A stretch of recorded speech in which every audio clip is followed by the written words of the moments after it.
ليلا من المسجد الحرام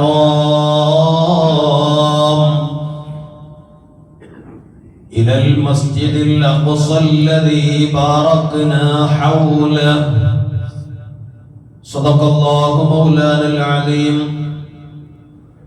صدق وبلغ رسوله النبي الكريم ونحن على ما قال ربنا من الشاهدين الشاكرين والحمد لله رب العالمين.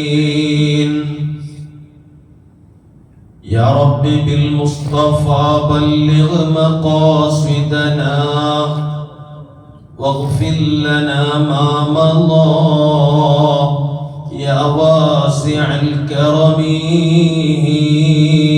مولاي صل وسلم دائما ابدا على حبيبك خير الخلق كلهم. واعلموا يا أمة محمد ജഗനിയന്താവായ റബ്ബുൽ ഇസ്സത്ത് നമ്മുടെ ഈ ഒത്തുകൂടൽ പാരത്രികമായ ലോകത്തെ ആനന്ദകരമായ ജീവിതത്തിന് ഉപയുക്തമാകുന്ന സൽക്കർമ്മങ്ങളിൽ അല്ലാഹു ഉൾപ്പെടുത്തുമാറാവട്ടെ. ജീവിതത്തിൽ സംഭവിച്ചു പോയ സർവ്വ പാപക്കറകളെയും ജല്ല ജലാലായ റബ്ബ് സുബ്ഹാനഹു വ തആല നമുക്കെല്ലാം പുറത്തു നൽകി ജീവിതത്തെ ക്രിയാത്മകമായി കൊണ്ടുപോകാനുള്ള മഹത്തായ തൗഫീഖ് അല്ലാഹു നമുക്ക് ഏവർക്കും നൽകുമാറാവട്ടെ. ആമീൻ എന്ന് ആമുഖമായി ദുആ ചെയ്യുകയാണ്. ലോകൈക ഗുരു സയ്യിദുൽ വജൂദ് മുഹമ്മദുർ റസൂലുള്ളാഹി സ്വല്ലല്ലാഹു അലൈഹി വസല്ലമ തങ്ങൾ ഏറ്റവും കൂടുതൽ ദുഃഖിച്ച വർഷമായിരുന്നു നുബുവത്തിന്റെ 10ാം വർഷം.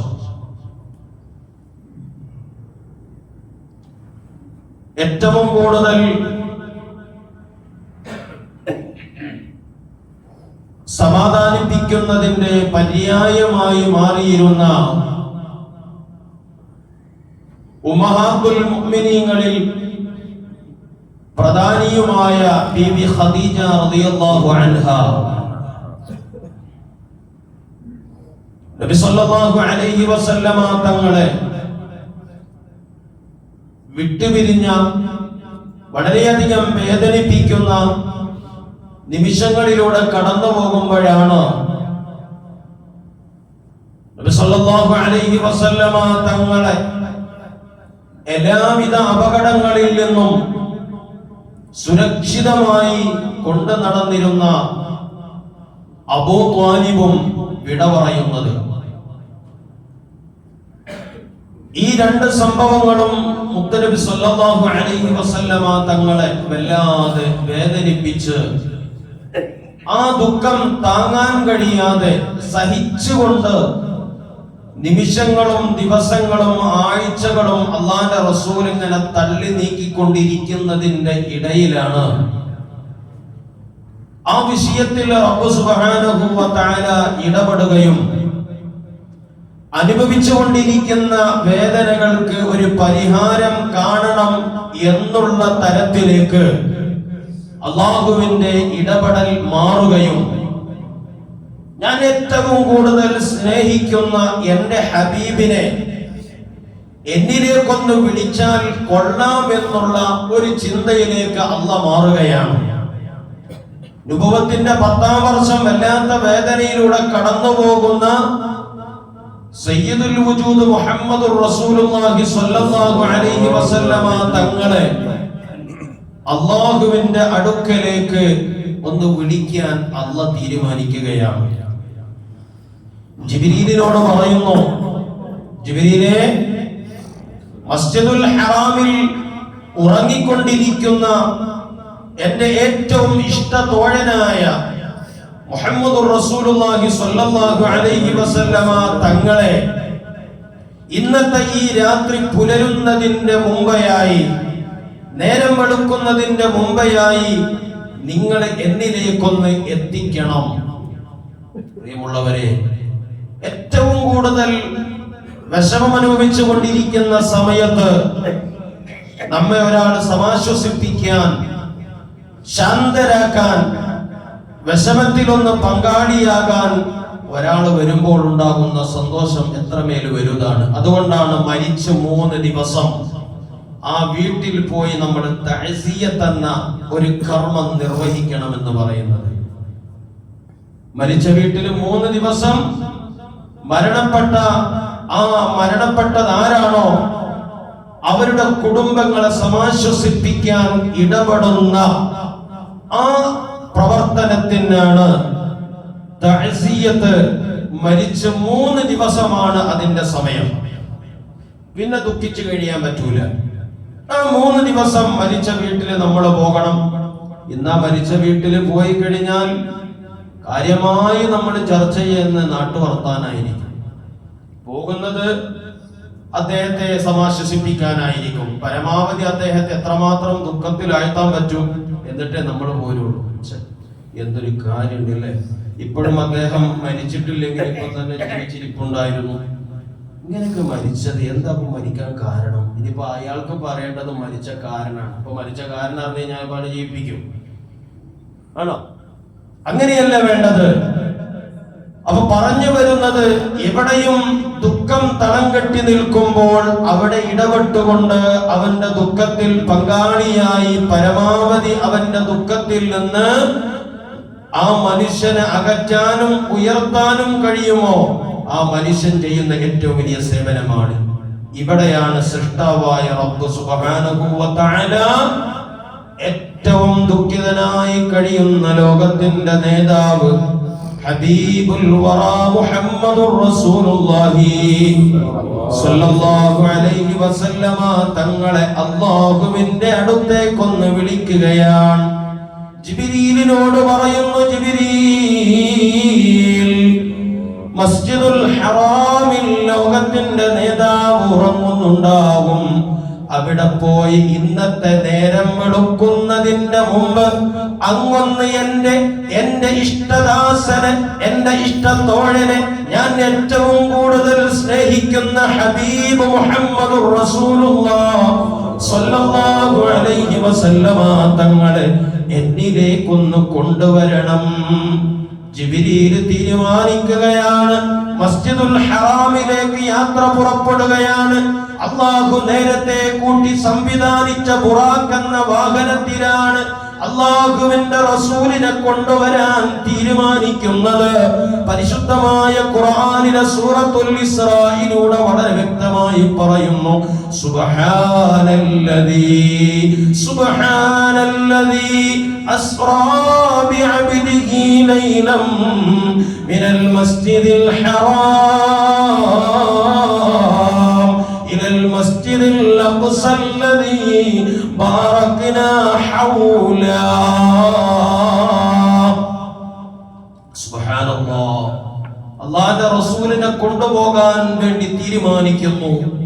മസ്ജിദുൽ ഹറാമിൽ നിന്ന് കിലോമീറ്ററുകളോളം ദിവസങ്ങളോളം സഞ്ചരിക്കേണ്ടുന്ന ഫലസ്തീനിലെ മസ്ജിദുൽ അഖ്സയിലേക്കാണ് ആദ്യമായി അല്ലാഹുവിന്റെ റസൂലിനെ കൊണ്ടുപോകുന്നത്.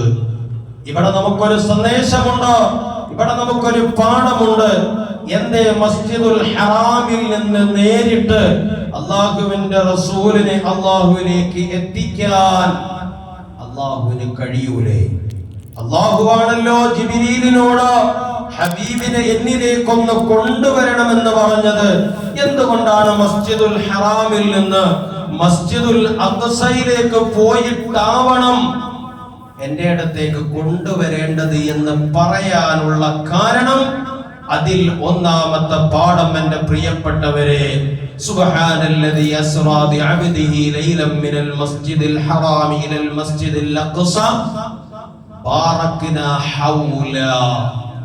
അതുകൊണ്ടാണ് ഒരു യാത്ര നമ്മൾ പോകുമ്പോ എത്ര വലിയ കോജയായിക്കോട്ടെ, മഹാന്മാരോടൊക്കെ ഒന്ന് പറഞ്ഞ് മഹാന്മാരുടെ ചാരത്തൊക്കെ ഒന്ന് ചെന്ന് നമ്മുടെ മാതാപിതാക്കളുടെ പൊരുത്തവും കുരുത്തവും ഒക്കെ വാങ്ങിയിട്ട് നല്ല ആളുകളെ ഒന്ന് സമീപിച്ചുകൊണ്ട് യാത്ര ചെയ്യുമ്പോ പ്രിയമുള്ളവരെ, അതിലൂടെ ആ യാത്രക്ക് വലിയ ഒരു ആശ്വാസവും നാം എന്താണോ ആ യാത്രയിലൂടെ ഉദ്ദേശിച്ചിരിക്കുന്നത് അതിനേക്കാൾ സന്തോഷകരമായി ആ യാത്ര നമുക്ക് പൂർത്തീകരിക്കാൻ സാധിക്കും. ആ ഒരു പാഠമാണ് ഇവിടെ അല്ലാഹുവിന്റെ റസൂലിലൂടെ അല്ലാഹു സുബ്ഹാനഹു വ തആല നമുക്ക് കാണിച്ചു തരുന്നത്. മസ്ജിദുൽ അഖ്സയിലേക്ക് യാത്ര പോകണം, മസ്ജിദുൽ അഖ്സയിലേക്ക് യാത്ര പോകണമെന്ന് പറഞ്ഞത് മസ്ജിദുൽ അഖ്സയുടെ ചുറ്റുഭാഗം മുഴുവനും ഞാൻ ഗുണവർദ്ധനവ് ബറക്കത്ത് നൽകിയിട്ടുണ്ട്. എന്താണ് മുഫസ്സിരീങ്ങൾ അതിന്റെ ചുറ്റുഭാഗം ബറക്കത്ത് എന്നുള്ളത് കൊണ്ട് നമുക്ക് വ്യാഖ്യാനം നൽകിയത് ഫീഹി മഖറുൽ അംബിയാ, അവിടെ ഒരുപാട് അംബിയാക്കളെ മറവ് ചെയ്യപ്പെട്ടിട്ടുണ്ട്. ഒരുപാട് അംബിയാക്കളെ മറവ് ചെയ്യപ്പെട്ട മസ്ജിദുൽ അഖ്സയുടെ ചുറ്റുഭാഗത്തൊക്കെ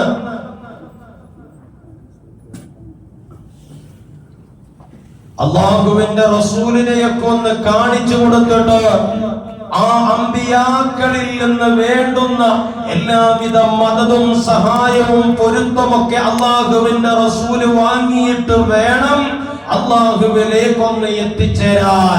അതുകൊണ്ട് എന്റെ പ്രിയപ്പെട്ടവരെ, മഹാന്മാരെ സന്ദർശിക്കുക, അമ്പിയാക്കളെയും ഔലിയാക്കളെയും സന്ദർശിക്കുക എന്നുള്ളത് അല്ലാഹുവിന്റെ റസൂലിലൂടെ കാണിച്ചു കൊടുത്ത സുന്ദരമായ ഒരു വഴിയാണ്. അതുകൊണ്ടാണ് മസ്ജിദുൽ ഹറാമിൽ നിന്ന് മസ്ജിദുൽ അഖ്സയിലേക്ക് അല്ലാഹുവിന്റെ റസൂലിനെ പ്രയാണം നടത്തിയിട്ട് അങ്ങോട്ട് കൊണ്ടുപോയിട്ട് മസ്ജിദുൽ അഖ്സയിൽ നിന്നാണ് അല്ലാഹുവിലേക്കുള്ള യാത്ര തുടങ്ങുന്നത്. അതുകൊണ്ടാണ് എന്റെ പ്രിയപ്പെട്ടവരെ, ഫലസ്തീനിന്റെ മക്കൾ നമുക്കറിയാം ഏകദേശം ഒരു വർഷവും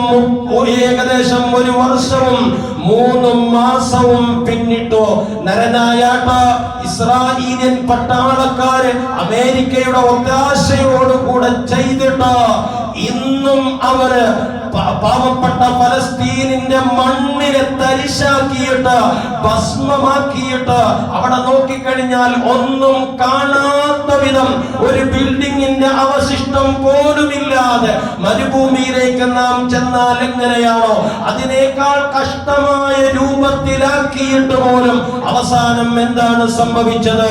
ഇസ്രായേൽ ഫലസ്തീനിന്റെ മുന്നിൽ മുട്ടുമടക്കിയിട്ട് അൻതുമുൽ അലൗന ഇൻ കുൻതും മുഅ്മിനീൻ, എത്ര വലിയ ശക്തികൾ നമ്മുടെ മുന്നിലുണ്ടായാലും പ്രോജ്വലിച്ചു നിൽക്കുന്ന ഈമാനിന്റെ കണിക നമ്മുടെ ഹൃദയാന്തരങ്ങളിൽ ഉള്ളോടത്തോളം കാലം എത്ര വലിയ ലോക പോലീസ് എന്ന് ചമഞ്ഞു നടന്നാലും പ്രിയമുള്ളവരെ, നമ്മുടെ ഈമാനിനെ ഒരിക്കലും നശിപ്പിക്കാൻ കഴിയൂല എന്നുള്ളത് ജീവിച്ചിരിക്കുന്ന ഫലസ്തീനുകളാണ് നമുക്ക് തെളിവ്. അതുകൊണ്ട് മുത്തുനബിയുടെ പാദസ്പർശം കൊണ്ട് പുളകിതമായ മസ്ജിദുൽ അഖ്സയെ ഒന്നും ചെയ്യാൻ കഴിയൂല എന്നുള്ളത് സമകാലിക വർത്തമാന കാലഘട്ടം ഒന്ന് പരിശോധിച്ചു നോക്കിക്കഴിഞ്ഞാൽ നമുക്ക് കാണാൻ സാധിക്കുന്നതാണ്. അതുകൊണ്ടാണ് എന്റെ പ്രിയപ്പെട്ടവരെ, രണ്ടാമത് അല്ലാഹുവിന്റെ റസൂലിനെ മസ്ജിദുൽ ഹറാമിൽ നിന്ന് മസ്ജിദുൽ അഖ്സയിലേക്ക് കൊണ്ടുപോയത്. അവിടെ നിന്ന് വീണ്ടും യാത്ര ആരംഭിക്കുകയാണ്. സുബ്ഹാനല്ലാഹ്, ചരിത്രം വളരെ വിശാലമാണ്. അതുകൊണ്ട് വളരെ സുന്ദരമായ ഒരു സമ്മാനം നമുക്ക് നൽകിയ, അതിനു വേണ്ടി തെരഞ്ഞെടുത്ത ഒരു മാസത്തിലാണ് നാം ഓരോരുത്തരും നിലകൊള്ളുന്നത്. പരിശുദ്ധമായ റജബ് നിസ്കാരത്തിന്റെ വാർഷികം കൂടെ ആഘോഷിക്കേണ്ടുന്ന ഒരു മാസമാണ്.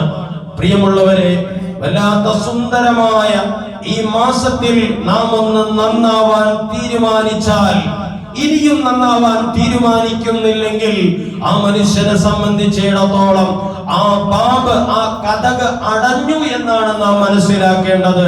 അല്ലാഹുവിന്റെ റസൂൽ നേരിട്ട് നമുക്ക് അല്ലാഹുവിൽ നിന്ന് നൽകിയ സമ്മാനമാണ് നിസ്കാരം. ഇസ്ലാകാര്യം 5 എണ്ണമാണ് അല്ലേ? ഇസ്ലാകാര്യം 5 എണ്ണമാണ്. 1 ഷഹാദത്ത് കലിമയാണ്, 2 നിസ്കാരമാണ്, 3 സക്കാത്താണ്, 4 നോമ്പാണ്, 5 ഹജ്ജാണ്.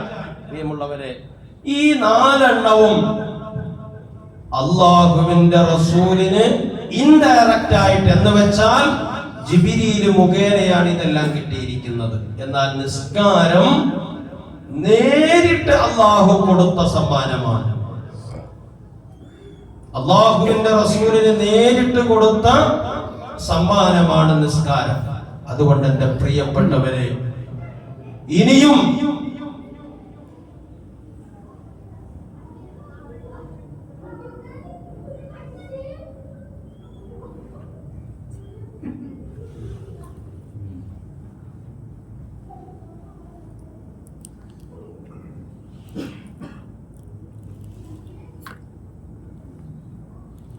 ഇനിയും നാം നിസ്കരിക്കാതെ കുത്തഴിഞ്ഞ ജീവിതമാണ് ഇഷ്ടപ്പെടുന്നതെങ്കിൽ, പ്രിയമുള്ളവരെ, ഒരു ദിവസം നമുക്കൊക്കെ ആരുടെ മണ്ണിലേക്ക് യാത്ര പോകേണ്ടതുണ്ട്. ആ സമയത്ത് നമ്മുടെ കൂടെ ഉണ്ടായിരുന്നവരെല്ലാം നമ്മൾ ഒഴിവാക്കും. എത്ര വലിയ കൂട്ടുകാരാണെങ്കിലും എത്ര വലിയ സ്നേഹിതന്മാരാണെങ്കിലും ഒരാളും ഉണ്ടാവുകയില്ല. 6 അടി മണ്ണിൽ ചെന്ന് കിടക്കുന്ന സമയത്ത് നാം ചെയ്ത സൽക്കർമ്മങ്ങളല്ലാതെ ഒന്നും ഉണ്ടാവൂല. അതുകൊണ്ട് റജബ് മാസം നിസ്കാരത്തിന്റെ വാർഷികം കൂടെയാണെന്ന് മനസ്സിലാക്കിയിട്ട്, പടച്ചോനെ, ഇത്രയും കാലം എന്നിൽ നിന്ന് ഒരുപാട് നിസ്കാരങ്ങൾ നഷ്ടപ്പെട്ടു. നീ പൊരുത്തപ്പെടാത്ത കുത്തഴിഞ്ഞ ജീവിതമാണ് എന്നിലുണ്ടായിരുന്നത്. ഇനിയെങ്കിലും ഞാനൊന്ന് തീരുമാനിച്ച് നല്ലൊരു മനുഷ്യനായി, വേറെ ഒന്നും ചെയ്യാൻ കഴിഞ്ഞിട്ടില്ലെങ്കിലും ഹജ്ജ്, അതുപോലെ തന്നെ സക്കാത്ത്, ഇതൊന്നും എന്നെ കൊണ്ട് കൊടുക്കാൻ കഴിഞ്ഞിട്ടില്ലെങ്കിലും കഴിയുന്ന ഒന്ന് 5 വഖത്ത് നിസ്കാരമാണല്ലോ, അതെന്റെ ഐഡന്റിറ്റി ആണല്ലോ. അതുകൊണ്ട് ഞാനതൊന്ന് മുറ പോലെ നിർവഹിക്കട്ടെ എന്ന് നമുക്ക് ഓരോരുത്തർക്കും പ്രതിജ്ഞയെടുക്കാം. അതുകൊണ്ട് എന്റെ പ്രിയപ്പെട്ടവരെ, പള്ളിയിൽ നിന്ന് വാങ്ങി വിളിക്കുന്ന സമയത്ത് എപ്പോഴും നിങ്ങളെ ഓർമ്മപ്പെടുത്തുന്നത് പോലെ ഒന്ന് പള്ളിയിലേക്കൊക്കെ ഒന്ന് വന്ന് ജമാഅത്തിലൊക്കെ ഒന്ന് സജീവമാകുമ്പോ നമ്മുടെ ജീവിതം കാതലുള്ളതാവും, അഡ്രസ് ഉള്ളതാവും. അതുകൊണ്ട് മുത്തുനബി നേരിട്ട് നമുക്ക് നൽകിയ ആ സമ്മാനം നമ്മുടെ ജീവിതത്തിലും നമുക്കൊന്ന് പ്രാവർത്തികമാക്കിക്കൂടെ? അല്ലാഹു സുബ്ഹാനഹു വ തആല നല്ലവരായി ജീവിച്ച്, നല്ല മുഅ്മിനുകളായി ജീവിച്ച്, കൃത്യമായി 5 വഖത്ത് നിസ്കാരം മുടങ്ങാതെ എല്ലാം ഭംഗി പോലെ നിർവഹിച്ച് നല്ല മുഅ്മിനായി മരിക്കാൻ നമുക്കെല്ലാം അല്ലാഹു ഭാഗ്യം നൽകുമാറാവട്ടെ. പ്രിയമുള്ളവരെ, മിഅ്റാജിന്റെ നോമ്പ് വരുന്നത്